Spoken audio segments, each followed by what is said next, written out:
Hi, I'm David with DroneSense, and today I'm going to show you how to create a mission in the DroneSense platform. Once you're logged into your account at web.dronesense.com, navigate to Operations Hub. From the Mission Manager in the upper left-hand side of the screen, we're going to click on the plus icon and create new mission. At this point, we have some basic parameters about the mission we need to enter. First, we're going to name it. In this case, I'm going to name it Test Mission. The next thing we want to consider is the end date. By default, anything in DroneSense that has a start date and an end date, that is 24 hours. We want our customers to make a conscious decision that they want a mission, a sharing code, or a magic video link to last longer than 24 hours. I'm going to go ahead and push this out to 2025. We also have an opportunity where you can enter a ID number. That could be a case report number, a criminal action number. You can put in your COA ID information. You can add notes or a description. The other thing that is mandatory is the team that is going to be associated with the mission. So I'm going to go ahead and select all, and then you can make a decision about whether this is a training mission or not. We're going to head over to the sharing code, and in this case, I do want to enable mission sharing.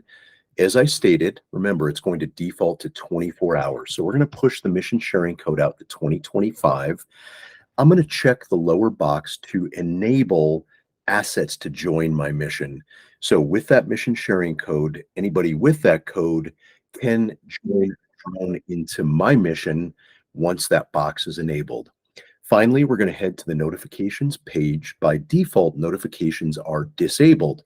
We're going to enable those. You have two trigger notification events, the drone takeoff or camera broadcast start. There's pros and cons to both.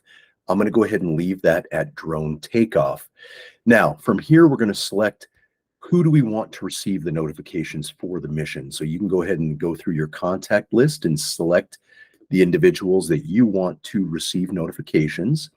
And then we need to select the limit notifications to. We default to 1 per 6 hours. And I found many of our customers like to kind of get into a sweet spot around 1 notification per hour or 1 notification every 2 hours. I'm going to select 1 hour in this case, and we're going to create the mission.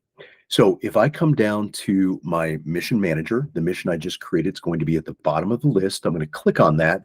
So you see the test mission, the name is in the mission banner. The second thing we want to do is we want to build the magic video link. So we just created the mission, but we need to create the video link. So I'm going to click on the chain link here. We're going to click create video link, and I'm going to go ahead and name it the same name as the mission, test mission. And again, you see a pattern. I'm going to push this out to 2025. So I ensure when those notifications go out, there is going to be a live video link associated with that. I hope this helps, and take care.